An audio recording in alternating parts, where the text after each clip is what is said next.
ओम शांति। 15 सितंबर 2022 के ईश्वरीय महावाक्य। पहले एक नज़र मुरली के मुख्य पॉइंट्स पर। बाबा ने कहा, जो टावर ऑफ साइलेंस और टावर ऑफ सुख है, उस अपने शांति धाम सुख धाम की याद में रहो। नहीं रह सकते हो तो गोया जंगल के कांटे हो, इसलिए दुख भासता है। जब स्वर्ग का मालिक बनने बैठे हो तो घर के लिए व स्वर्ग के लिए जो बाप की श्रीमत है उस पर पूरा पूरा चलना है। बाप और घर को याद करो तो बेड़ा पार हो जाए। मुक्ति में तो सब जाएंगे, बाकी जीवन मुक्ति में जाना कोई मासी का घर थोड़े ही है। जो अच्छी रीति नहीं पढ़ेंगे तो त्रेता में भी पिछाड़ी का थोड़ा समय रहेंगे।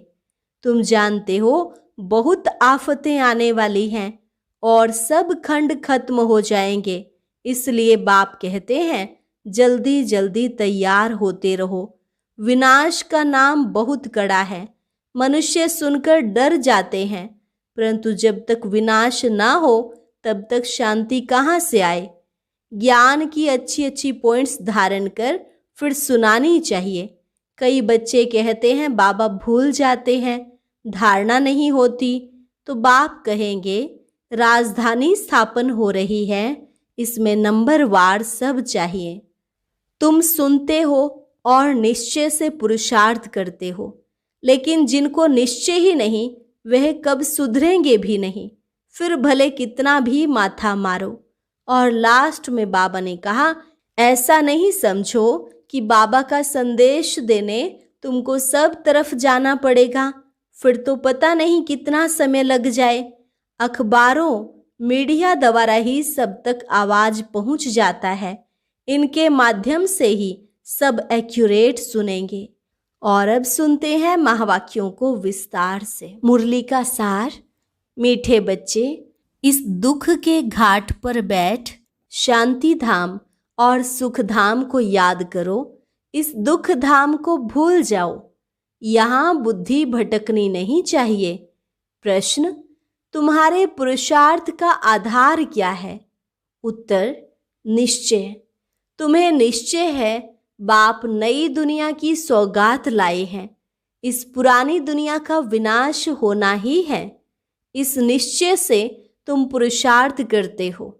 अगर निश्चय नहीं है तो सुधरेंगे नहीं। आगे चल अखबारों द्वारा तुम्हारा मैसेज सबको मिलेगा, आवाज निकलेगा, तुम्हारा निश्चय भी पक्का होता जाएगा। Om Shanti. Tower of silence और टावर ऑफ सुख। तुम बच्चे यहाँ बैठे हो तो तुम्हारी बुद्धि घर में जानी चाहिए। वह है शांति का टावर।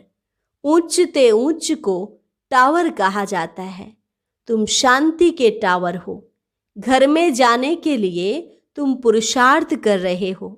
कैसे जाते हो? जो टावर में रहने वाला बाप है वह शिक्षा देते हैं कि मुझे याद करो तो शांति के टावर में आ जाएंगे। उसको घर भी कहा जाता है, शांति धाम भी कहा जाता है। यह बातें समझाई जाती हैं। अपने शांति धाम सुख धाम की याद में रहो। नहीं रह सकते हो तो गोया जंगल के कांटे हो, इसलिए दुख भासता है। अपने को शांति धाम का निवासी समझो। अपने घर को याद करना है ना, भूलना नहीं है। घर है ही बाप का, यह है ही दुख का घाट। यहाँ बैठे भी जिनको बाहर की बातें याद आती हैं तो ऐसे नहीं कहेंगे कि इनको अपना घर याद है। इसलिए बाप रोज शिक्षा देते रहते हैं, घड़ी घड़ी शांति धाम सुख धाम को याद करो। गीता में भी बाप के महावाक्य है कि मुझे याद करो। भगवान क्या बनाएंगे? स्वर्ग का मालिक बनाएंगे। और क्या? जब स्वर्ग का मालिक बनने बैठे हो तो घर के लिए स्वर्ग के लिए जो बाप श्रीमत देते हैं उस पर पूरा पूरा चलना है। दुनिया में कितने ढेर के ढेर गुरु हैं। बाप ने समझाया है कि कोई भी धर्म स्थापक को गुरु नहीं कहा जाता है। वे तो सिर्फ धर्म स्थापन करने के लिए आते हैं, वापस ले जाने थोड़े ही आते हैं। गुरु अर्थात जो वापस निर्वाण धाम वानप्रस्थ में ले जाए, परंतु एक भी गुरु वापस ले जाने वाला है नहीं, एक भी निर्वाण धाम में जाते नहीं। वाणी से परे अर्थात घर। वानप्रस्थ का अर्थ न गुरु लोग जानते हैं न फॉलोअर्स ही जानते। तो बच्चों को कितना समझाया जाता है। यह चित्र है सतयुग के और वह चित्र है त्रेता के। उन्हों को भगवान नहीं कहा जाता है। लक्ष्मी नारायण को भी भगवान भगवती नहीं कहा जाता। आदि सनातन है देवी देवता धर्म। सिवाय देवी देवताओं के कोई भी स्थायी पवित्र होते नहीं। 21 जन्म पवित्र सिर्फ एक ही धर्म रहता है, फिर धीरे धीरे अवस्था कम होती जाती है। त्रेता में 2 कला कम तो सुख भी कम हो जाता है। उसको कहा जाता है त्रेता युग 14 कला। अभी तुमको बाप का परिचय है और सृष्टि चक्र का ज्ञान है, उसको ही तुम याद करते हो, परंतु कईयों की बुद्धि कहाँ न कहाँ भटकती रहती है, याद नहीं करते हैं। अच्छा, और कुछ भी ना समझ सको तो आस्तिक बनकर बाप को तो बुद्धि में याद रखो। बाप और रचना के आदि मध्य अंत को तो जानते हो ना। उस झाड़ का आदि मध्य अंत नहीं कहा जाता है। इस झाड़ का आदि मध्य अंत है, क्योंकि मध्य में रावण राज्य शुरू हो जाता है, कांटा बनना शुरू होता है, बगीचा जंगल बनना शुरू होता है। इस समय सारे झाड़ की जड़जड़ीभूत अवस्था हो गई है। सारा झाड़ सूख कर तमो प्रधान हो गया है। सारा सूखा हुआ झाड़ है। फिर कलम लगाना पड़े, इसका कलम लगता है। कलम ना लगे तो प्रलय हो जाए। प्रलय अर्थात सारी जलमयी नहीं होती है, भारत रह जाता है, परंतु जलमयी नाम तो है ना। मीठे मीठे बच्चे जानते हैं कि चारों ओर ही जलमयी हो जाती है, भारत ही सिर्फ रहता है। जैसे बाढ़ आती है फिर उतरती भी है ना। कहते भी हैं बीके सारा दिन मौत ही मौत कहते रहते, बस मौत आने वाला है तो समझते हैं कि यह तो अशुभ बोलते हैं। बोलो नहीं, हम कोई विनाश थोड़े ही कहते हैं, हम तो कहते हैं पवित्रता सुख शांति का धर्म स्थापन हो रहा है। विनाश न हो तो शांति कैसे हो। गुप्त वेश में शांति धाम सुख धाम की स्थापना हो रही है, यह तो हम शुभ बोलते हैं। तुम भी कहते हो ना, हे पतित पावन आओ, हमको पावन बनाकर ले चलो। तुम खुद कहते हो ना कि हमको ले चलो। हम भी शुभ बोलते हैं, तुम भी शुभ बोलते हो। तुम कहते हो हमको पावन बनाकर इस दुख धाम की दुनिया से ले चलो शांति धाम में, यह तो शुभ बोलते हो ना। कहते हो आओ, माना पतितों का विनाश करो और पावन की स्थापना करो। मांगते हो ना कि आकर विश्व में शांति स्थापन करो। शांति तो सतयुग में ही होती है, सो तो गुप्त वेश में विश्व में शांति स्थापन हो रही है। जब तक अर्थ नहीं समझाओ तब तक समझ न सके। सिवाय बाप के मौत तो कोई दे न सके। बाप को कालों का काल कहा जाता है, सबको मौत देते हैं। कितने ढेर के ढेर को मौत देते हैं। सतयुग में कितने थोड़े मनुष्य हैं, बाकी सबको मौत मिल जाता है। बुलाते ही हो कि पावन दुनिया में ले चलो, तो पावन दुनिया जरूर नई ही होगी, यह थोड़े ही होगी। पुरानी दुनिया का भी अर्थ नहीं समझते। पावन दुनिया में बहुत थोड़े मनुष्य रहते हैं, शांति रहती है। यह बातें समझने और समझाने में कितना सहज है, परंतु बुद्धि में बैठता ही नहीं, क्योंकि समय ही नहीं है बुद्धि में बैठने का। कहा भी जाता है ना, कुंभकर्ण की नींद में सब सोए पड़े हैं, यह नहीं जागेंगे। यह ड्रामा बड़ा विचित्र है, तो ये सारा चक्र बुद्धि में फिरना चाहिए। बाप आकर सारा ज्ञान देते हैं, उनको कहते ही हैं नॉलेजफुल, ज्ञान का सागर। ज्ञान का सागर एक बाप ही है। तुम जानते हो पानी के सागर कितने हैं? जितने नाम है उतने सागर हैं, वह सागर एक ही है। यह तो अलग अलग पार्टीशन कर नाम रख दिया है, बाहर सागर तो एक ही है ना। वास्को डी गामा भी सारा चक्र लगाए, फिर वहां ही आकर खड़ा हो गया, तो सागर तो एक ही है। बीच बीच में टुकड़ा टुकड़ा कर अलग अलग बना दिया है। धरनी भी सारी एक ही है, परंतु टुकड़ा टुकड़ा हुई पड़ी है। तुम्हारा राज्य होता है तो धरनी भी एक ही होती है, राज्य भी एक ही होता है, नो टुकड़ा टुकड़ा। बाप आकर राज्य देते हैं सारे सागर पर, सारी धरनी पर, सारे आसमान पर तुम्हारा राज्य होता है। मुक्ति में तो सब जाएंगे, बाकी जीवन मुक्ति में जाना कोई मासी का घर थोड़े ही है। मुक्ति में जाना तो कॉमन है, सब वापस लौटेंगे, जहां से आए हैं फिर वहां जाएंगे जरूर। बाकी नई दुनिया में सब थोड़े ही आएंगे, तुम्हारा ही राज्य है। कोई कोई तो इतना देरी से आते हैं जो पुरानी दुनिया शुरू होने से थोड़ा ही पहले, यानी 200-400 वर्ष पहले आते हैं। वह क्या हुआ? जो अच्छी रीति नहीं पढ़ेंगे तो त्रेता में भी पिछाड़ी का थोड़ा समय रहेंगे। 16 कला तो कभी बन न सके, 14 कला के भी पिछाड़ी में आएंगे। उनको सामने दुख की दुनिया देखने में आएगी, कांटों की दुनिया के नजदीक आ जाएंगे। वहां कोई यह मालूम नहीं पड़ता है।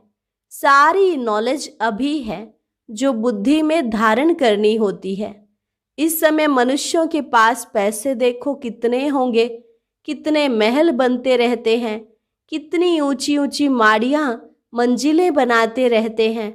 समझते हैं सतयुग से भी भारत अभी उच्च है, अभी ही 18-20 मंजिल बनाते रहते हैं, तो अंत में कितनी मंजिल वाले बनाएंगे। सतयुग त्रेता में तो यह माड़ियां फ्लोर मंजिल होती नहीं, द्वापर में भी नहीं होती। यह तो कलयुग में जब आकर बहुत मनुष्य हो जाते हैं तो 2 मंजिल 10 मंजिल बढ़ाते जाते हैं, क्योंकि मनुष्य बढ़ते जाते हैं। तो वह कहाँ जाए? धंधा धोरी बहुत है तो बड़े बड़े मकान भी बनाते हैं शोभा के लिए। जंगल से मंगल होता जाता है, कितने अच्छे अच्छे मकान बनते रहते, जमीन लेते रहते हैं ना। बॉम्बे पहले क्या थी? 80-90 वर्ष में देखो क्या हो गई है। पहले तो कितने थोड़े मनुष्य थे, अभी तो देखो कितने मनुष्य हो गए हैं। समुद्र को सुखाया है, अभी भी देखो समुद्र को कितना सुखाया है। पानी जैसे कमती होता जाता है, मनुष्य वृद्धि को पाते जाते तो पानी कहाँ से आएगा? पानी कम होता जाएगा, समुद्र हटता जाता, धरती छोड़ता है तो मकान बना देते हैं। फिर पानी चढ़ जाएगा तो कराची व बॉम्बे का बहुत सा हिस्सा पानी में चला जाएगा। तुम जानते हो, और सब खंड खत्म हो जाएंगे, आफतें आने वाली हैं।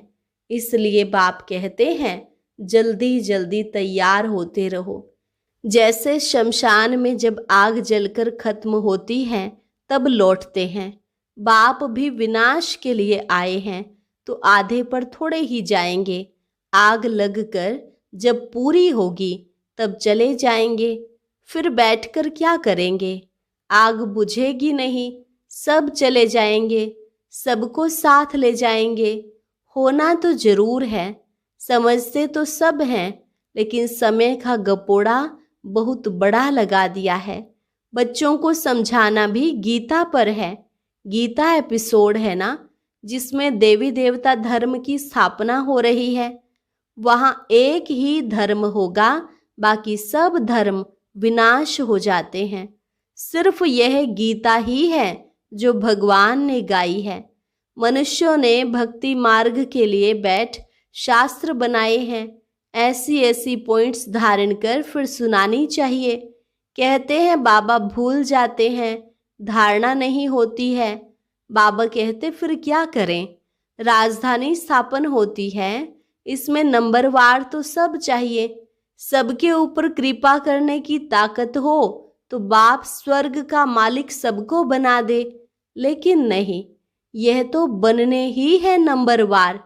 यह कोई भी समझ सकते हैं कि भगवान आया हुआ है, भगवान जरूर स्वर्ग की सौगात ले आएंगे। नई दुनिया स्थापन करने आते हैं तो जरूर संगम पर ही आएंगे नई दुनिया स्थापन करने। तुम सुनते हो और निश्चय से पुरुषार्थ करते हो। जिनको निश्चय ही नहीं वह कब सुधरेंगे ही नहीं। भले कितना भी माथा मारो तो बाबा के अवतरण का पैगाम सबको देना है, मैसेज देना है। आगे चल अखबारों में पढ़ ही जाएगा। जैसे तुम्हारा नाम बदनाम भी अखबारों द्वारा हुआ, फिर नाम वाला भी अखबारों द्वारा ही होगा। दुनिया तो बहुत बड़ी है, सब जगह तो तुम बच्चियां जा नहीं सकेंगी। कितने शहर हैं, कितनी ढेर भाषाएं हैं। अखबारों द्वारा सब जगह आवाज पहुंच जाता है। कोई भी आएगा कहेगा हाँ अखबारों द्वारा आवाज सुना है, तो तुम्हारा नाम अखबारों द्वारा ही होगा। ऐसे नहीं समझो कि सब तरफ तुमको जाना पड़ेगा, फिर तो पता नहीं कितना समय लग जाए। अखबारों द्वारा ही एक्यूरेट सुनेंगे। कहते भी हो कि बाप को याद करो तो पाप कट जाएंगे। अखबारों में तो पढ़ना ही है। अब तुम्हारा नाम बाला होगा तो फिर बढ़ता जाएगा। जैसे कल्प पहले पता पड़ा होगा वैसे ही समय पर पड़ेगा। सबको मैसेज मिलेगा। युक्तियां चल रही हैं, बहुत अखबार वाले डालेंगे, किसको बुद्धि में बैठा और डाल देंगे। सब धर्म वालों को मालूम पड़ जाएगा। तब तो कहते हैं अहो प्रभु तेरी लीला। पिछाड़ी में बाप की याद सबको आएगी, परंतु कुछ भी कर नहीं सकेंगे। यह खेल है ना, खेल को जान जाएंगे।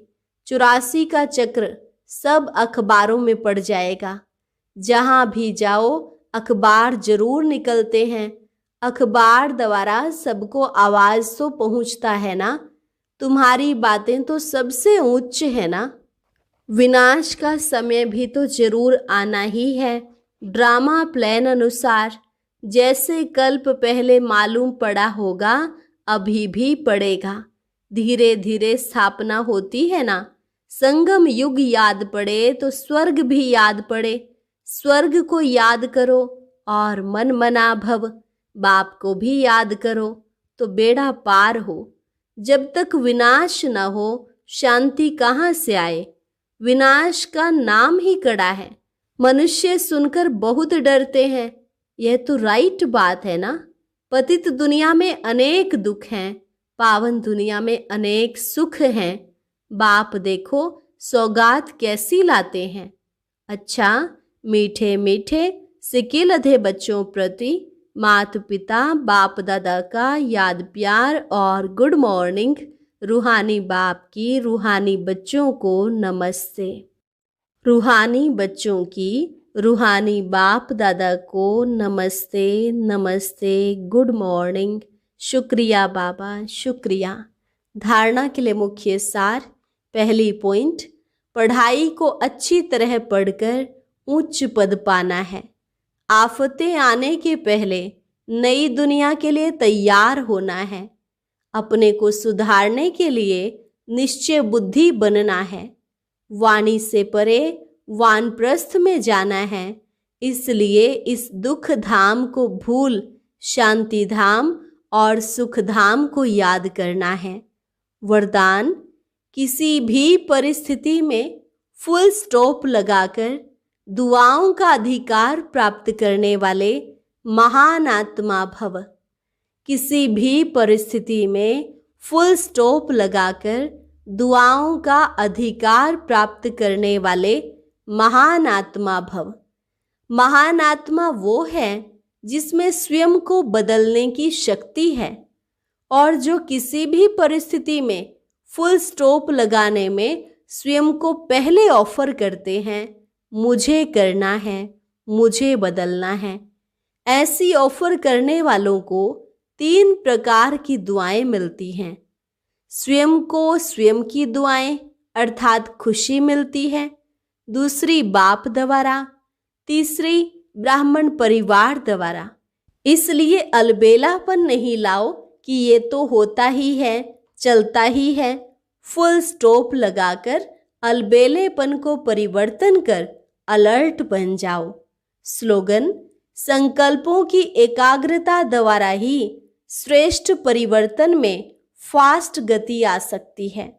संकल्पों की एकाग्रता द्वारा ही श्रेष्ठ परिवर्तन में फास्ट गति आ सकती है। अच्छा, और अब सुनते हैं आज का अव्यक्त ज्ञान मोती।